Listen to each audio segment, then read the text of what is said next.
김대중 대통령이 들어서고 문화예술 정책에 대한 대전환이 이루어졌습니다. 지원은 하되 간섭은 하지 마라. 그리고 문화예술 정책에 대한 예산을 두세 배로 대폭 늘렸어요. 그리고 간섭하지 않았어요. 그래서 나왔던 영어가 JSA, Welcome to 동막골로부터 한류가 시작된 겁니다. 일국의 지도자는 이 정도의 해안과 통찰력, 실력이 있는 사람이어야 되지 않겠는가. 그에 비해서 윤석열은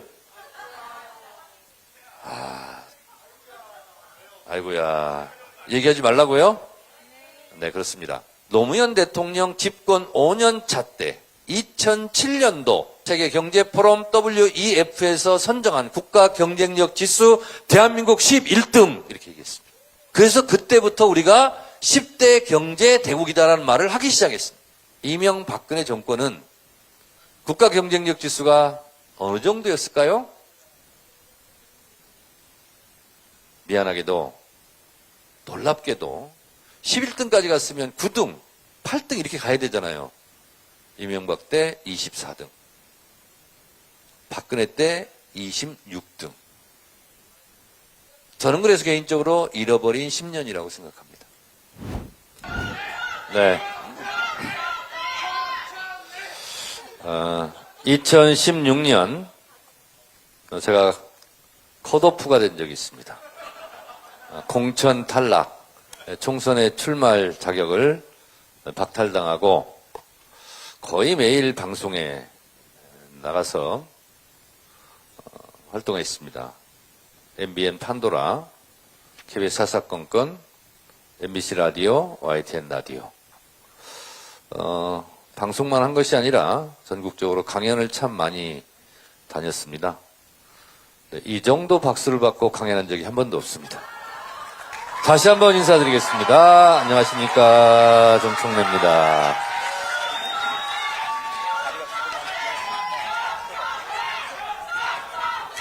네. 좋아요. 동원된 청래당 당원 만큼 해주시기 바랍니다.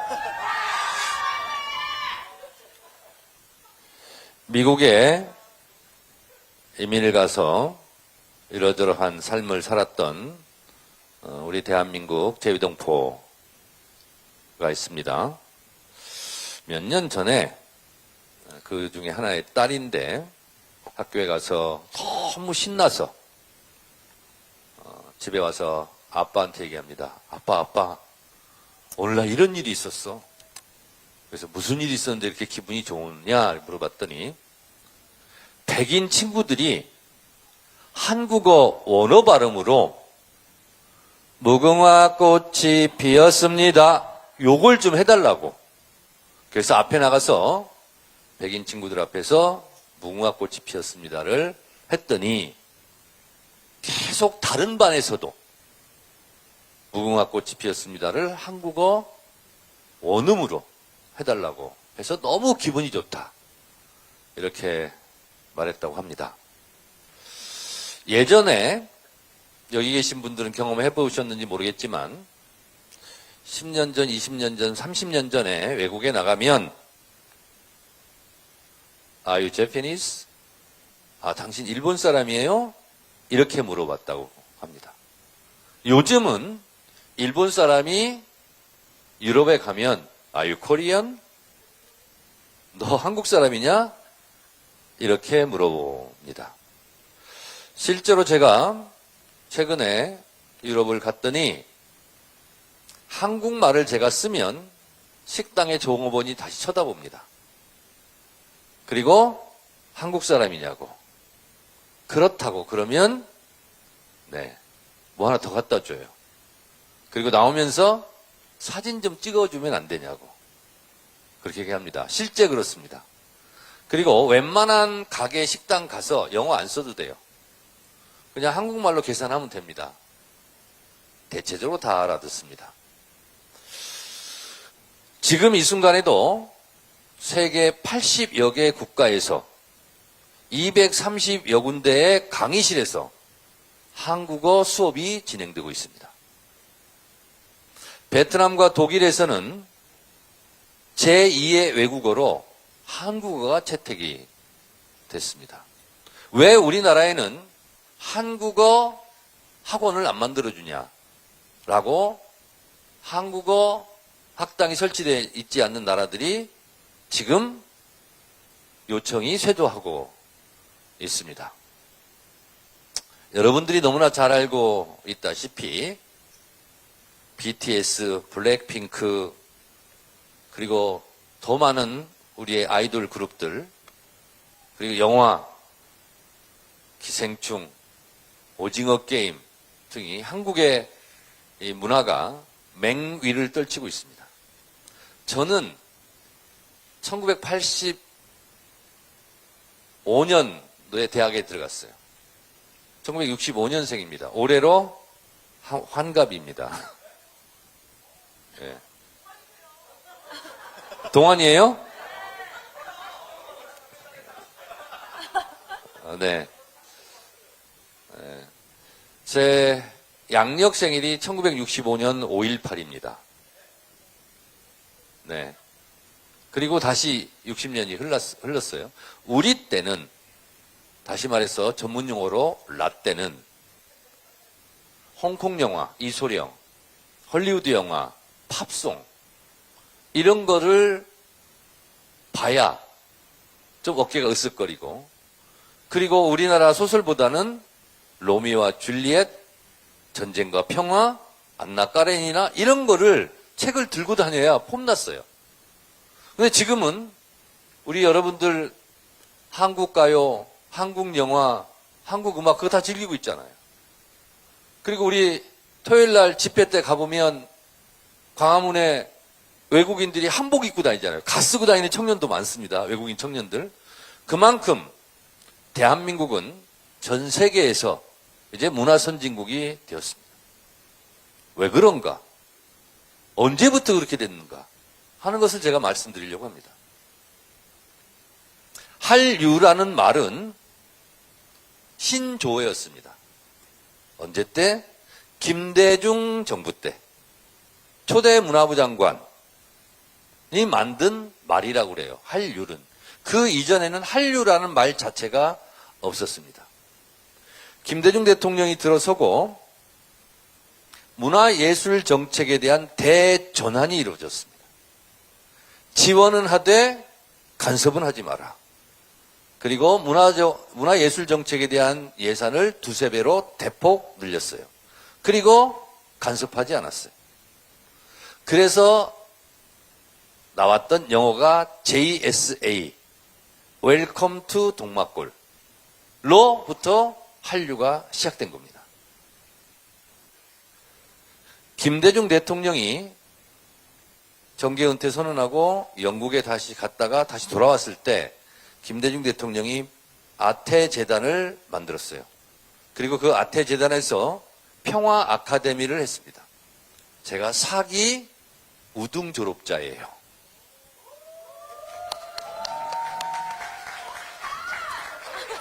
이 정도 박수 가지고 강연할 맛 나겠나?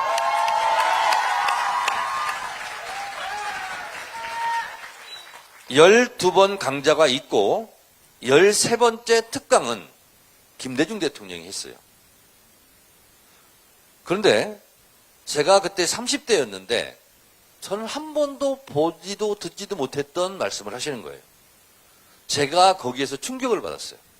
뭐라고 말씀하셨냐면 핵심적 요지는 주라기 공원 영화를 만들어서 본 돈이나 현대자동차를 만들어서 팔아서 번 돈이나 똑같은 돈이다.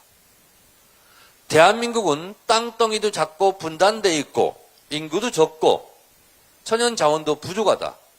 대한민국 국가 경쟁력은 대한민국 국민 바로 그 자체다. 대한민국 국민은 두뇌도 우수할 뿐만 아니라 엄청난 창의적 상상력이 풍부하다. 이 길을 열어줘야 된다.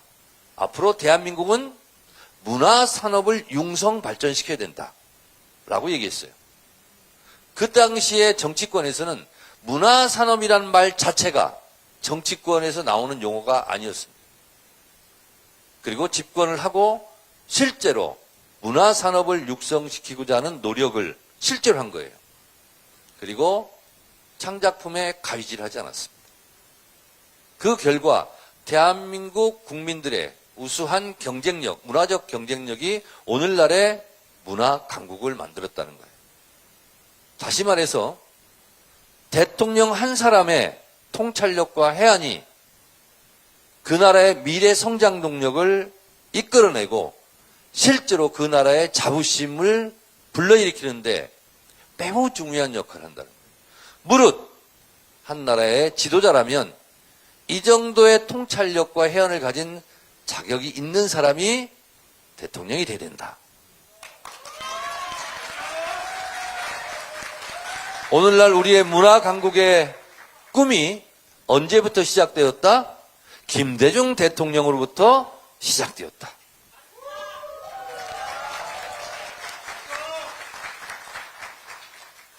또 하나, 우리가 대한민국의 국격이 높아지고 대한민국이라는 이름, 코리아가 세계 만방에 떨치게 했던 또 하나의 결정적인 계기는 코로나 전국이었습니다. 700년 전 전 세계를 휩쓸었던 흑사병, 패스트균은 어느 정도로 센 놈이었냐? 흑사병이 창궐하기 전에 당시의 세계 인구는 4억 5천만 명이었습니다. 7년간 패스트균이 휩쓸고 간 그 후는 세계 인구는 3억 5천만 명이었습니다. 1억 명을 희생시켰어요. 그는 5대량 6대주를 가리지 않고 멕시코가 그렇게 많이 피해를 봤어요. 전 세계 인구의 23%를 희생시켰습니다. 그 흑사병보다 더 센 놈이 나타난 거예요. 코로나 바이러스. 이건 대책이 없어요. 백신도 없고 치료제도 없는 거였어요. 백신도 치료제도 나오지 않은 상황 속에서 코로나 바이러스의 피해를 최소화시킬 수 있는 것. 그것은 단 하나의 정책밖에 없었어요. 격리 정책밖에 없었습니다. 그러려면 누가 코로나 바이러스에 감염이 됐는지, 어디에서 감염이 시작됐는지를 찾아가는 일이었어요. 그거는 원시수무업적으로 할 수밖에 없는 거였어요. 그런데 대한민국이 왜 피해가 제일 적었고 방역 선진국이 되었을까요? 여보세요. 듣고 얘기하세요. 우사인 볼트처럼 먼저 출발하면 실격표 당해요. 따라서 하시기 바랍니다. 코로나 바이러스. 저기 왜 안 따라하는 거야? 지금 반항하는 거야? 저항하는 거야? 따라서 하세요. 코로나 바이러스. 감염 경로. 추적 능력. 그것이 대한민국 1등이었어요. 코로나 바이러스 감염 경로 추적 능력이 전 세계에서 대한민국이 1등이었습니다. 그래서 코로나 바이러스의 환자를 격리시키기 시작했어요. 왜 그럼 다른 나라, 미국은 그걸 못했을까? 왜 대한민국이 그걸 제일 잘했을까? 그것은 QR코드였습니다. 조금 아까 우리 QR코드 했잖아요. 인터넷이 발달되어 있기 때문에 그렇습니다. 인터넷 강국 대한민국이 QR코드로 상징되듯이 감염 환자들과 비감염자들을 정확하게 분리해내기 시작했어요. 그래서 피해를 최소화할 수 있었습니다. 그러면 왜 대한민국이 인터넷 강국이 되었느냐? 김대중 대통령 덕분입니다. 김대중 대통령이 집권하자마자 여러 가지 정책을 실시했어요. 여러분, 주 5일제 언제 됐어요? 김대중 대통령 때. 국민연금이 언제 기틀을 잡았어요? 김대중 대통령 때. 김대중 대통령이 생각한 거예요. 우리는 문화 강국과 함께 인터넷 국가로 가야 된다. 그러면서 그때 뭐 했어요? 지식 정보화 사회로 가자. 여러분 기억 안 나죠? 태어나기 전이죠? 그래서 신지식인 이런 거 막 했어요. 신지식인 1호가 누군지 아세요? 디워 영화 심형래였습니다. 사람들은 깜짝 놀랐어요. 아니 코미디언이 신지식인 1호야? 그것도 상상을 깨는 일이었습니다. 그 정도로 김대중 대통령은 세상을 보는 눈을 가지고 있었고 그 통찰력이 뛰어났던 거예요. 그래서 인터넷망을 막 깔기 시작했어요. 왜 도로를 왜 뒤집느냐 뭐하냐 하면서 인터넷망 깔 때 엄청나게 비난을 많이 했습니다. 근데 꿋꿋이 밀어붙였어요. 그 결과 코로나 바이러스를 예견한 건 아니었겠지만 그 덕분에 우리는 코로나 바이러스 최소 피해 국가가 되었고 방역 선진국이 될 수 있었고, 그래서 방역 선진국이 되어서 수출이 안 되던 과자, 식료품 이런 것도 수출이 잘 됐다고 합니다. 무릇 일국의 지도자는 이 정도의 해안과 통찰력, 실력이 있는 사람이어야 되지 않겠는가. 그에 비해서 윤석열은 아이고야 얘기하지 말라고요? 네, 그렇습니다. 우리나라를 보통 세계 10대 경제대국 이렇게 얘기합니다. 이건 언제 때부터 시작된 말일까요? 장경태 의원 답변하기 바랍니다. 세계 우리가 보통 얘기하잖아요. 술자리에서 아이 말이야 대한민국 10대 경제대국인데 말이야 이런 나라에 어떻게 윤석열 같은 사람이 점점점. 우리가 10대 경제대국이라는 말은 우리가 그냥 주관적 판단에 의해서 하는 얘기들이 아닙니다. WEF, 월드 이코노믹 포럼, 다보스 포럼이라고도 합니다. 세계 경제 포럼에서는 국가 경쟁력 지수를 매년 발표합니다. 코로나 이후에는 이걸 못하고 있지만 노무현 대통령 집권 5년 차 때 2007년도 세계 경제 포럼 WEF에서 선정한 국가 경쟁력 지수 대한민국 11등 이렇게 얘기했습니다. 그래서 그때부터 우리가 10대 경제 대국이다라는 말을 하기 시작했습니다. 외환 보유고 최다 노무현 대통령 때. 국방력 증가 최대.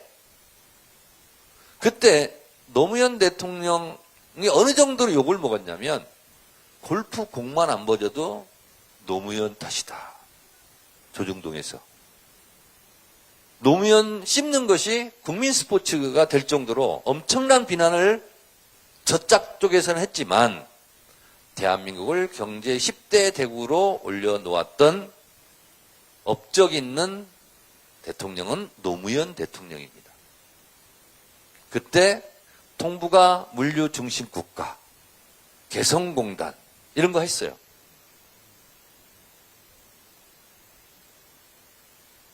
그런데 노무현 대통령 이후에 이명박근혜 정권은 국가 경쟁력 지수가 어느 정도였을까요?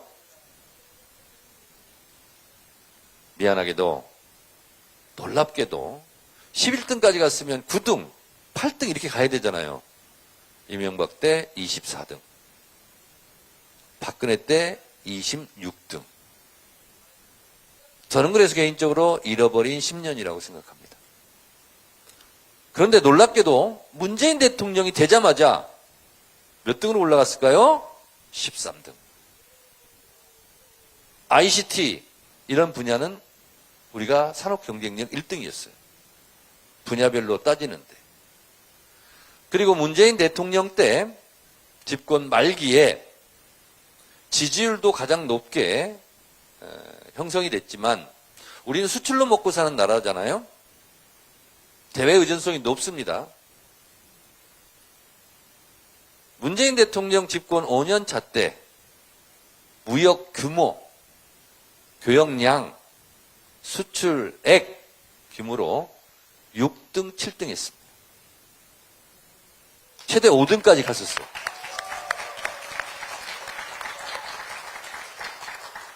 여러분 보통 유럽 여행 간다 그러면 어디 가려고 그래요? 프랑스, 독일, 뭐 이태리 이런 거 가잖아요. 문재인 대통령 집권 5년차 때 경제 규모, 교역량, 수출액 우리 뒤에 이태리가 있었습니다. 그랬어요. 그래서 눈 떠보니 선진국이라는 말이 나오고 책이 나오는 거예요. 자, 우리가 집권했던 김대중, 노무현, 문재인 우리 편이니까 우리가 만든 대통령이니까 잘했어 이게 아니라 객관적인 지표로 얘기하는 거예요. 저. 그리고 저는 이제 국가 경쟁력 지수 WEF 세계 경제 포럼에서 우리나라를 9등, 8등, 7등으로만 올라가겠군 하는데 코로나가 터져가지고 그때는 통계 집계가 없었나 봐요. 아무리 찾아봐도 없어요. 그랬던 나라입니다, 우리가.